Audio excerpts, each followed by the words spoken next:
Olá, me chamo Natália Costa e vou estar comentando sobre taxo com distribuição disjunta. Trouxe um exemplo, que é um artigo intitulado como Crustáceos no Cerrito Ariano Souza, Rio Grande do Sul, e distribuição de Calinectes sapitus, Bachyura portunidae. É um artigo dos autores Creverson Ranieri dos Santos e de Fernando Dinsan. Na introdução desse artigo, Mello, um autor de 1996, ele registrou a presença de 6 espécies de Calinectes stripson em 1860 para o litoral brasileiro. E foram essas 6 espécies. Calinectes Burkholdt em 1879, Calinectes danae em 1869, Calinectes exasperatus em 1856, Calinectes lavatus em 1863, Calinectes ornatus em 1863 também e Calinectes sapitus em 1896. Todas essas espécies ela tem uma grande distribuição no Oceano Atlântico Ocidental, desde a América do Norte até o Rio Grande aqui no Brasil, sendo que a espécie Calinectes sapitus é a qual vai até o norte da Argentina. O conhecimento paleontológico sobre o organismo tem importância no estudo da biogeografia, onde se podem esclarecer problemas sobre a distribuição histórica das espécies. Coetzee e Moore, em 1993. Baseando-se nisso, o Cerrito, que foi um dos locais de estudo para o presente artigo, ele está situado, no litoral do Rio Grande do Sul, num sítio, no município de Cerrito. Esse sítio se chama Sítio Ariano Souza e ele é constituído integralmente por restos esqueletais de peixes mamíferos, e esses restos esqueletais eles foram levados para lá por pescadores e caçadores daquela região. E estima-se que esse material lá ele tem idade de 2.000 anos. Para o presente estudo, foram utilizadas apenas as espécies C. danae, C. sapitus e C. ornatus. E o objetivo foi testar a hipótese da introdução de C. sapitus na região sul da América do Sul, a qual é sustentada pela sua distribuição disjunta no Atlântico Ocidental. Aqui eu trouxe uma fotografia da espécie Calinectes sapitus, retirada da revista Biodiversity 4AL de 2010. O Calinectes sapitus ele é conhecido pelos nomes comuns de siri azul, siritinga ou simplesmente siri. Siri azul devido às suas patas serem da cor azul. Aqui no mapa 1, a gente vai estar observando a distribuição mundial do siri azul, ou seja, do Calinectes sapitus. A gente percebe no mapa que tem uma distribuição ampla em todo o mundo, onde a gente pode estar observando aqui no continente europeu, aqui no continente asiático, continente americano, aqui na América Central e na América do Sul, no litoral brasileiro, no litoral norte e no litoral sul-sudoeste. E aqui no sul é onde foi estudado e onde foi analisado essa espécie no presente artigo. Materiais e métodos. Na Lagoa dos Patos, a presença de restos alimentares de crustáceos em cerrito é constatada. A gente vai estar observando no slide a seguir um mapa que vai estar mostrando a Lagoa dos Patos. O material do cerrito, proveniente do Sítio Ariano Souza, ele foi obtido junto ao Laboratório de Estudo e Pesquisa de Antropologia, Fundação Universidade Federal do Rio Grande, como também foi analisado e estudado material de espécie de Brachyura ocorrente na região, depositadas na coleção de laboratório de crustáceos da Universidade Federal do Rio Grande. Então, foram 2 materiais aí que foram analisados. Aqui no mapa 2, a gente pode estar observando a Lagoa dos Patos e o município de Cerrito, onde situa-se o sítio Ariano Souza. Foi feita uma análise de variância para testar a diferença entre grupos. O grupo de pinça do material do Cerrito e 2 grupos de pinça de C. danae e C. saptis, cada grupo com 30 exemplares. Aqui nessa figura 2 é uma representação que mostra a pinça dos siris, onde foi aqui destinada cada medida para ser feita a análise.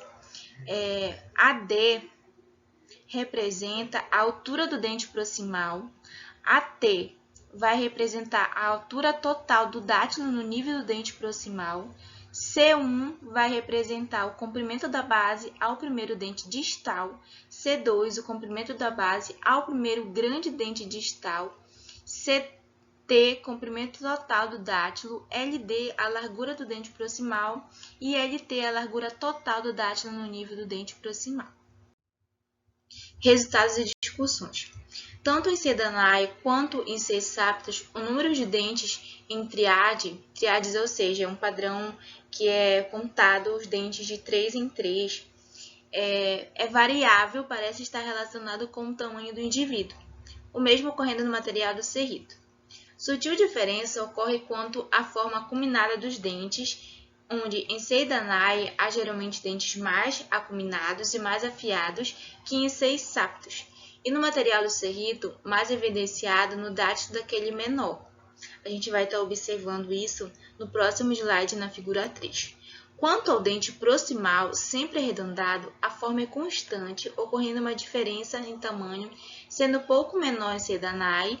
Assim, não foi possível distinguir com segurança as 2 espécies e, consequentemente, o material arqueológico quanto à morfologia. Aqui na figura 3, a gente observa que os dátilos dos Callinectes danae, aqui na imagem A, os dentes são mais afiados e mais apontados em relação à figura B, que são dos C. saptis. Na comparação morfológica das pinças, devido à grande variação, é difícil afirmar com certeza se há diferença entre C. danae, outra provável espécie, a qual poderia pertencer o material do Cerrito, e C. saptis nesse aspecto.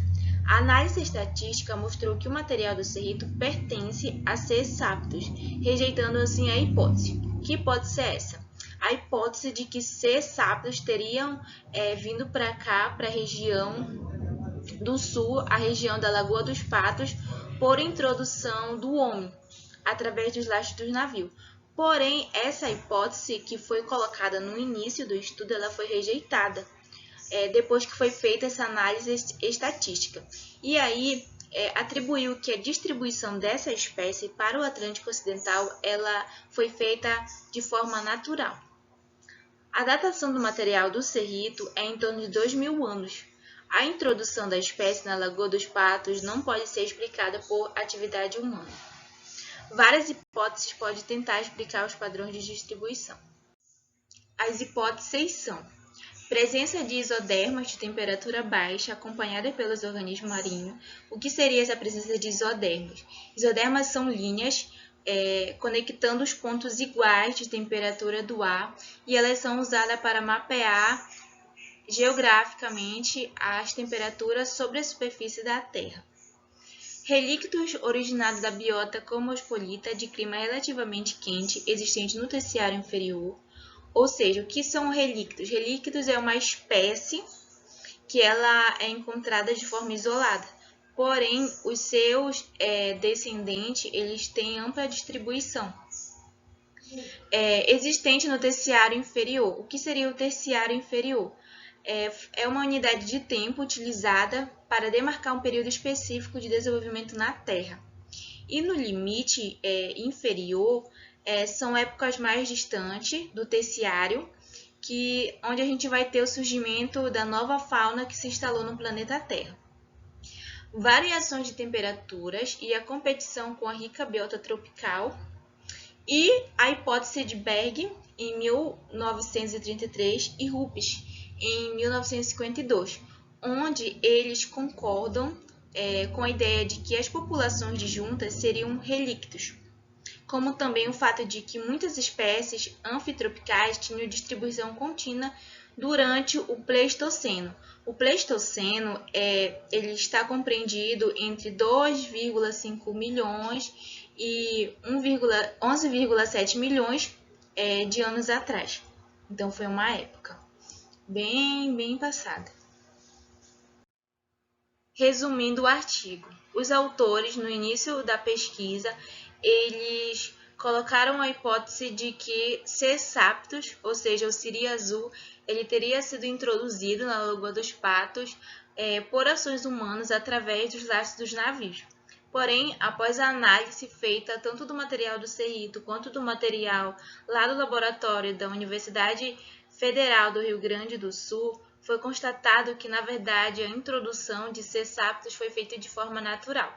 Aqui eu trouxe duas questões para estar comentando sobre o assunto de distribuição de junta e sobre o exemplo, né, do artigo dos crustáceos que foi acabado de apresentar. Na questão 1, faz a seguinte interrogação: quais as principais causas da distribuição de junta? Bom, são várias as causas, mas as principais são surgimento de uma barreira natural, como a inundação do Mediterrâneo após a crise salina de Meilicense, a regressão glacial ou a desertificação do Ceará. Por vezes também pode ocorrer de ter ações humanas, mas é muito difícil de detectar. E qual foi a causa da distribuição de junta do exemplo apresentado? As causas da distribuição de junta de C. saptus até então é uma distribuição contínua e seriam feitas por regressões marinhas devido às glaciações do Pleistocênico. O Pleistocênico foi um período de muitos anos atrás, estima-se que 2,5 milhões de anos atrás. Então, essa foi a causa da distribuição de junta do exemplo apresentado. Bom, espero que tenham compreendido e obrigada pela atenção.